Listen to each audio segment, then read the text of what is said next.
Oui, shalom, peuple précieux de l'Éternel. Nous espérons que vous vous portez tous bien. Et ce soir, nous allons partager sur la confiance en l'Éternel. La confiance en l'Éternel.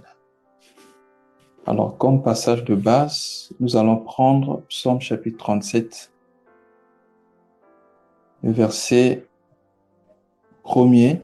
On va lire jusqu'au verset 5 de David.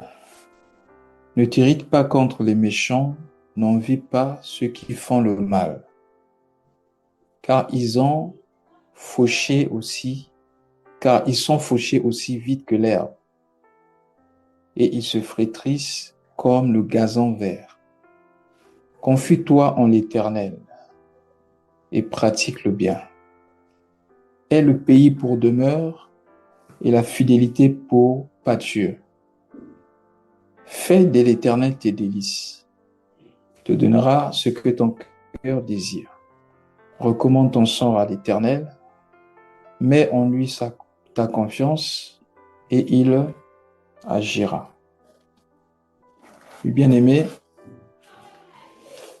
il est important qu'en tant qu'enfants de Dieu, nous comprenions la place que la confiance doit occuper dans notre vie et la confiance en l'Éternel.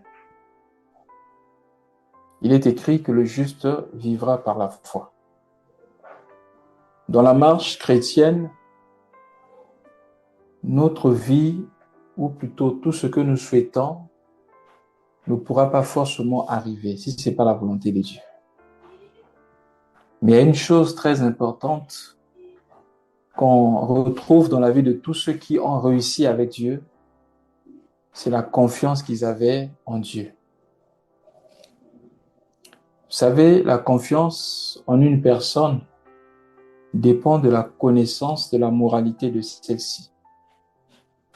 Si nous savons que celui auprès de qui nous nous confions est digne de confiance, alors notre confiance ne faillira pas.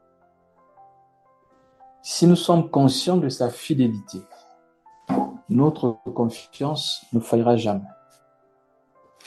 Mais si nous ne sommes pas conscients de sa fidélité, nous ne le connaissons pas très bien, nous allons vaciller.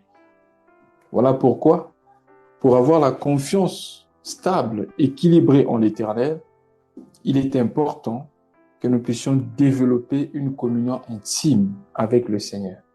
Vous savez que la confiance, c'est comme une maison. Pour bâtir une maison, il faut prendre du temps. On ne se confie pas à une personne dès le premier jour où nous la croisons. Non. Naturellement, c'est lorsque nous restons longtemps avec une personne qu'on commence à s'ouvrir à elle, et plus nous restons encore longtemps, notre confiance envers cette personne se développe et nous nous ouvrons à celle-ci. Mais la confiance avec notre Seigneur devait être au-dessus de toute confiance que nous pourrions avoir. Voilà pourquoi, en tant qu'enfants de Dieu, nous devons apprendre à développer l'intimité avec le Seigneur. Le Seigneur Jésus-Christ, marchant sur terre, il connaissait le Père et il avait confiance au Père. Voilà pourquoi, même devant la tombe de Lazare, si vous vous rappelez, dans Jean chapitre 11, quand il a prié, il a dit, Seigneur, il dit, Père, je ne prie pas pour moi, mais pour ceux qui m'entendent, parce que je sais que tu m'exauces toujours. Après avoir dit ça, il dit, Lazare sort. Lazare était sorti. Et d'où le Seigneur avait développé cette confiance, bien aimé, c'est dans le secret. Et si vous lisez bien dans Ésaïe chapitre 50, le verset 4, la Bible là-bas nous parle de la vie terrestre de Jésus. Il est écrit, il éveille mon oreille, chaque matin, il éveille mon oreille afin que j'écoute comme écoute le disciple, afin de soutenir ou de raviver celui qui a le cœur abattu. Bien-aimés, c'est très important que nous, en tant qu'enfants de Dieu, que nous apprenions à connaître Dieu en profondeur. Vous savez, la connaissance de Dieu en profondeur, l'intimité avec Dieu apporte le repos.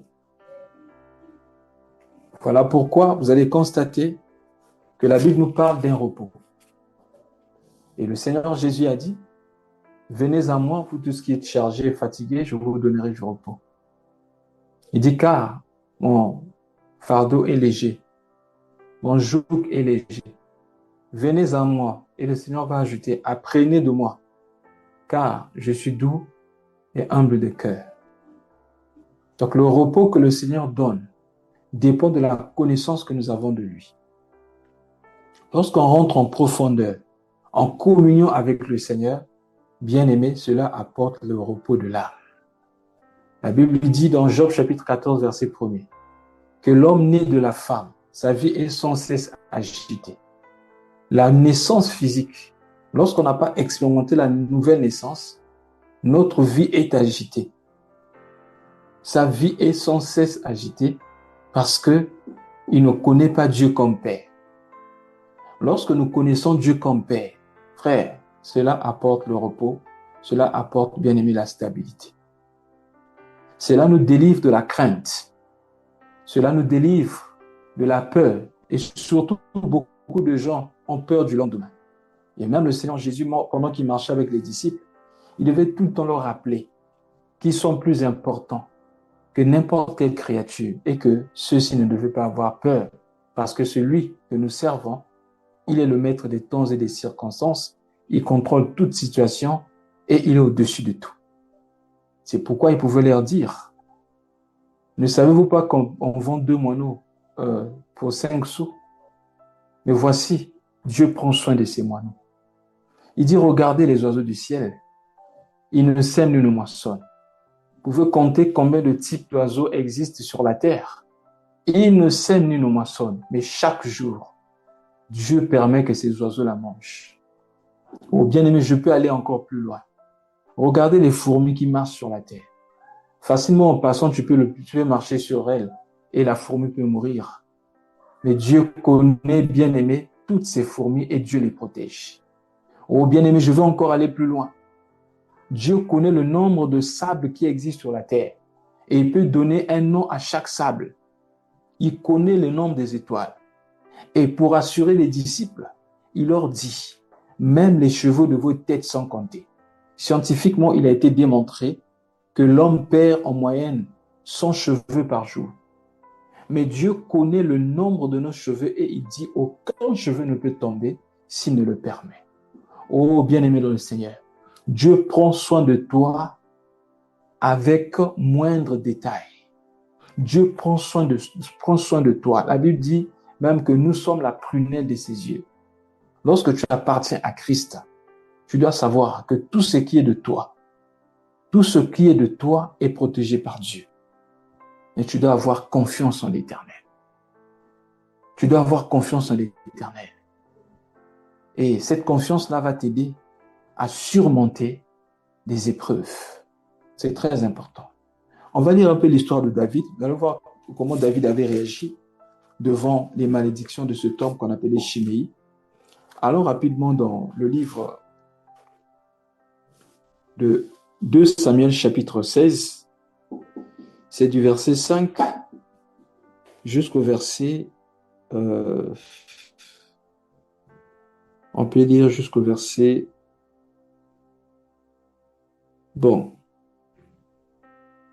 jusqu'au verset 12. David était arrivé jusqu'à Békourim. Et voici, il sortit de là un homme de la famille et de la maison de Saül, nommé Chiméi, fils de Guéra. Il avança en prononçant des malédictions. Et il jeta les pierres à David et à tous les serviteurs de David, du roi. Tandis que tout le peuple et tous les hommes vaillants, bien aimés, écoutez bien ceci, la Bible est précise. On dit, tandis que tout le peuple et tous les hommes vaillants étaient à la droite et à la gauche du roi. Shimei parlait ainsi et le maudissant. Va-t'en, homme de sang, méchant homme.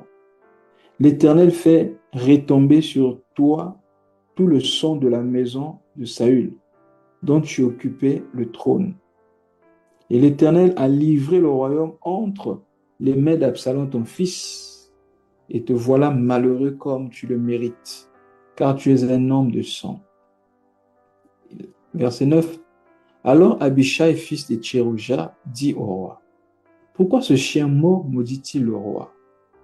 Mon Seigneur, laisse-moi, je te prie, aller lui couper la tête. Écoutez bien la réponse de David au verset 10. Mais le roi dit, qu'ai-je à faire avec vous, fils de Tcherouja? S'il maudit, c'est que l'Éternel lui a dit, maudit David. Qui donc lui dira, pourquoi agis-tu ainsi? Et David dit à Absalom et à tous ses serviteurs, voici, mon fils qui est sorti de mes entrailles en veut à ma vie. À plus forte raison, ce Benjamite. Laissez-le et qu'il maudisse, car l'Éternel le lui a dit. Verset 12. Peut-être l'Éternel regardera-t-il mon affliction et me fera-t-il du bien en retour des malédictions d'aujourd'hui. Voyez, frère, un homme qui marche avec Dieu, la Bible dit, il voit Dieu partout. Donc, même derrière les malédictions de quelqu'un, il ne voit pas la main de l'homme, mais il voit la main de Dieu. Oh, bien-aimé, je veux réveiller notre confiance pour nous faire comprendre que le Dieu qui a dit « Je ne t'abandonnerai pas, je ne te délaisserai jamais », il est au courant de tout ce qui se passe dans ta vie. Il prend soin de toi plus que tu peux prendre soin de toi-même. Il s'inquiète de toi plus que tu peux t'inquiéter de toi-même. Il ne peut pas te laisser. Mais tu dois avoir confiance en lui. Regardez toujours à lui. C'est très important. David était entouré des hommes de guerre. La Bible dit tout le peuple est des vaillants. Donc, il était en position de force. On reconnaît notre humilité ou notre orgueil lorsque nous sommes en position de force. La Bible dit, Shimei maudissait David. Mais quelle était la réaction de David? David a dit, s'il me maudit, certainement, c'est l'Éternel qui lui a dit, maudit David. David n'était pas dans cette dispensation. Mais c'est comme si David avait dans son cœur, Romains chapitre 8, 28, qui dit, nous savons du reste, toute chose concourt au bien de ceux qui aiment Dieu. Frère, quand tu marches avec Dieu, que ce soit les appréciations, que ce soit le mépris, les insultes, tu dois savoir que Dieu les règle tous, Dieu les contrôle tous. Et s'il arrivait qu'on t'insulte un jour, dis-toi que c'est Dieu qui a permis que je sois insulté. Il se peut qu'il y a la colère en moi, mais je ne savais pas. Mais Dieu a permis que je sois insulté. Dieu a permis que je sois méprisé. Dieu a permis que je sois négligé, traité de tout, parce que Dieu veut peut-être me libérer de la colère, me libérer de l'ego, me libérer du moi. Il a permis ces choses.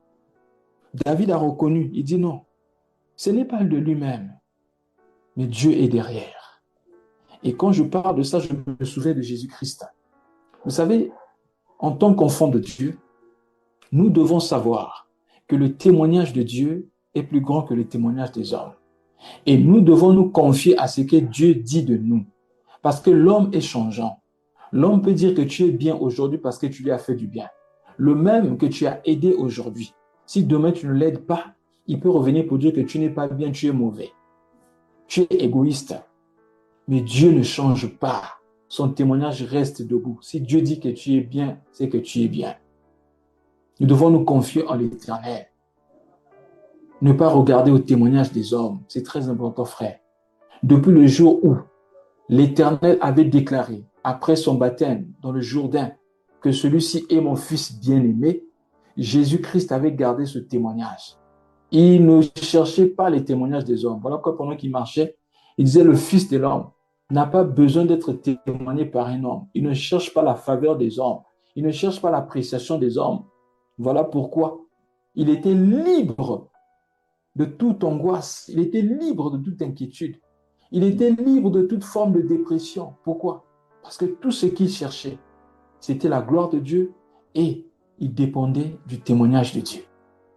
Voilà pourquoi un jour, alors qu'on insultait Belzéboul, cela ne touchait pas son intérieur. On pouvait dire qu'il est maudit. On pouvait dire qu'il est possédé.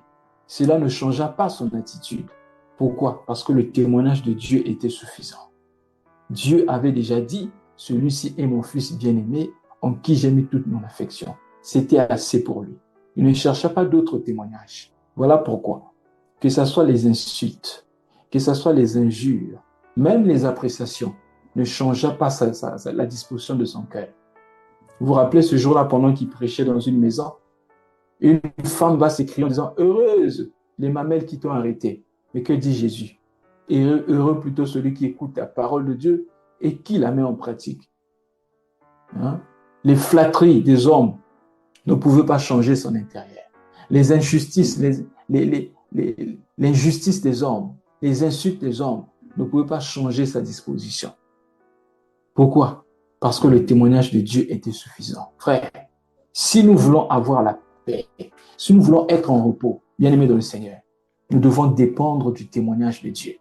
C'est ce que Dieu a dit sur nous qui compte.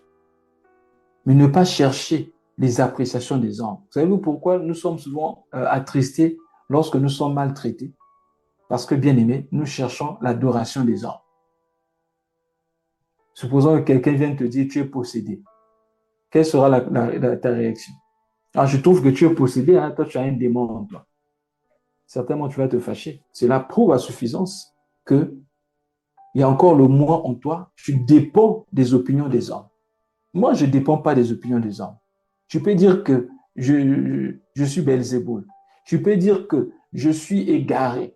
Tu peux dire que je suis possédé. Bien-aimé dans le Seigneur, cela ne peut rien changer en moi parce que c'est ce que toi tu as dit. Ce n'est pas ce que Dieu a dit. La Bible dit que toute parole d'homme soit considérée comme mensonge. Seule la parole de Dieu soit considérée comme vérité. Voilà pourquoi nous ne devons plus être bien-aimés stressés ou sorte de l'angoisse ou bien-aimés découragés parce qu'un homme aurait dit quelque chose. Tout homme, toute parole d'homme doit être considérée comme mensonge, mais seule la parole de Dieu doit être considérée comme vrai. Je vois souvent des frères quelquefois devenir malheureux. Oh non, on m'a vu dans un songe, je suis dans une poubelle. Alors on m'a vu dans un songe, je suis possédé. Quelqu'un a dit que je suis possédé. Quelqu'un a dit que je ne sais rien faire. Je suis faible. Bien-aimé dans le Seigneur. Ça, c'est ce que les hommes disent. Ce n'est pas parce qu'un homme a dit que tu es possédé que tu seras possédé. Ce n'est pas aussi parce qu'un homme t'a dit que tu es entouré des anges, tu es un homme saint, tu es quelqu'un de bien que tu seras bien si tu n'es pas bien. Voilà pourquoi nous devons être connectés à Dieu, connectés à la pensée de Dieu et avoir confiance en l'Éternel. Cette confiance-là nous donnera la force de persévérer jusqu'à la fin. Car la Bible dit, c'est celui qui persévérera jusqu'à la fin qui sera sauvé. Regardez Job. Job avait confiance en l'Éternel. En un seul jour, il a tout perdu. Lors de la deuxième tentation, il a perdu même sa santé. Il avait mal de la tête aux pieds. La Bible dit qu'il avait les ulcères sur son corps, au point de se gratter avec des teinçants. Bien-aimé dans le Seigneur, sa femme est venue pour lui dire, demeure tu intègre, tu continues dans ton intégrité, maudit Dieu et meurs. Qu'est-ce que Job dit? Nous recevons le bien de Dieu. N'allons-nous pas recevoir aussi le mal? Toute chose concourt au bien de ceux qui aiment Dieu. Job avait confiance en l'Éternel. Même s'il venait de rater quelque chose, même s'il venait de manquer à un examen, même s'il venait même de perdre quelqu'un de très cher, bien-aimé de le Seigneur, Job savait que l'Éternel était au contrôle de tout. Voilà pourquoi, dans Job chapitre 1, verset 19 à 20, après avoir tout perdu, Job n'a pas dit l'Éternel a donné et Satan a repris. Il a dit l'Éternel a donné, l'Éternel a repris, que son nom soit glorifié. Tout ce que Dieu fait est bon. Dieu peut enlever une personne de ta relation. Dieu peut permettre qu'une personne soit éloignée de toi. Peut-être qu'avec cette personne, vous avez développé des relations très proches, mais Dieu permet que cette personne-là s'éloigne de toi. Glorifie Dieu pour cela. Car Dieu sait qui emmener devant toi. Dieu sait qui écarter de toi. Fais confiance en l'Éternel en toutes choses. La Bible dit, recommande ton sort à l'Éternel. Mets en lui ta confiance et alors il agira. C'est très important, frère.